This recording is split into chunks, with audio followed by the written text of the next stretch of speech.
진리를 아는 방법. 사람이 하나님의 뜻을 행하려 하면 이 교훈이 하나님께로부터 왔는지 내 스스로 말함인지 알리라. 요한복음 7장 17절 말씀. 영적인 것을 이해하는 황금률은 지능이 아니라 순종입니다. 사람이 과학적인 지식을 원하면 지적 호기심이 그를 인도해야 합니다. 그러나 만일 그가 예수 그리스도께서 가르치신 것을 깨닫고자 한다면 오직 순종을 통해 얻을 수 있습니다. 만일 일들이 내게 어둡다면 이는 분명히 순종하지 않으려는 뭔가가 있어서 그러합니다. 지적 어둠은 무지로부터 옵니다. 그러나 영적 어둠은 내 안에 순종하지 않으려는 뭔가가 있기 때문입니다. 하나님의 말씀을 받을 때 그 말씀으로 인해 당장 시험에 놓이지 않는 사람은 없습니다. 우리는 불순종하면서 왜 영적으로 성장하지 않는가 하고 의아해 합니다. 예수님께서 말씀하셨습니다.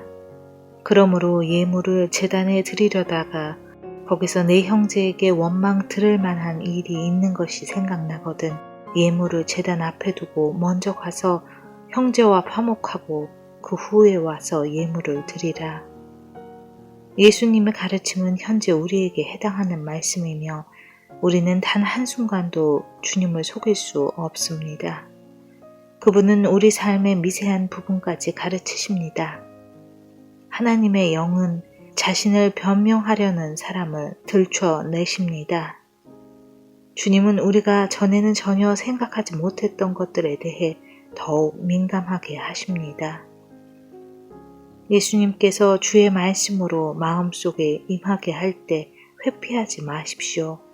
만일 당신이 회피하면 당신은 종교적인 위선자가 됩니다. 당신이 변명하며 순종하지 않으려는 자세를 조심하십시오. 당신이 왜 영적으로 성장하지 않는지 알게 될 것입니다. 먼저 순종하십시오. 광신이라고 생각될 위험을 무릅쓰고라도 하나님께서 당신에게 말씀하신 대로 순종해야 합니다.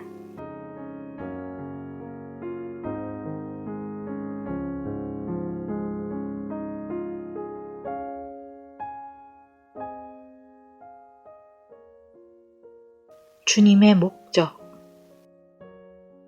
예수께서 즉시 제자들을 재촉하사 자기가 무리를 보내는 동안에 배 타고 앞서 건너편 벳세다로 가게 하시고 마가복음 6장 45절 말씀.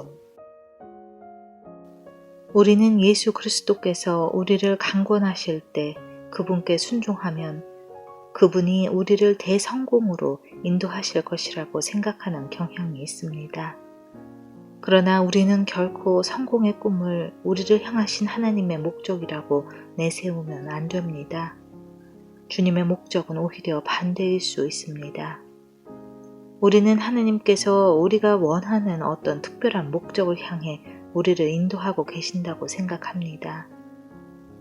그러나 그렇지 않습니다. 특별한 목적을 이루게 되는 것은 어쩌다가 그렇게 된 것입니다. 우리가 과정이라고 부르는 것을 하나님께서는 목적이라고 부르십니다. 무엇이 하나님의 목적에 대한 나의 꿈입니까? 그분의 목적은 지금 내가 주님과 주의 능력을 의지하는 것입니다. 만일 요동 속에서 평안하고 당황하지 않을 수 있다면 그것이 하나님의 목적의 성취입니다. 하나님은 어떤 특별한 마무리를 향해 역사하지 않으십니다. 그분의 목적은 그 과정입니다. 해변도 보이지 않고 성공도 목적지도 없는 가운데서 파도 위를 걷고 계시는 주님을 보는 것입니다. 바다 위를 걸으시는 주님을 보기 때문에 완전한 확신 가운데 머무는 것입니다. 하나님을 영화롭게 하는 것은 과정이지 목적이 아닙니다. 하나님의 훈련은 지금 받아야 하는 것이지 나중에 받으려고 하면 안 됩니다. 그분의 목적은 그 순간을 위한 것이지 먼 미래를 위한 것이 아닙니다. 우리는 순종한 이후의 일들에 관해서는 상관할 필요가 없습니다. 우리가 순종한 이후의 일들이 어떻게 될까를 생각하면 그릇되게 됩니다. 사람들이 훈련 또는 준비라고 말하는 것을 하나님께서는 목적이라고 부르십니다. 하나님의 목적은 주께서 지금 내 삶의 혼돈 위에서 걸으실 수 있음을 내가 볼 수 있게 하는 것입니다. 만일 우리가 이것 외에 더 이상의 목적을 보려고 한다면 우리는 당면한 현재에 충분한 주의를 기울이는 것이 아닙니다. 우리가 순종이 목적이라는 사실을 깨달을 때 다가오는 각 순간들마다 귀하게 여기게 되는 것입니다.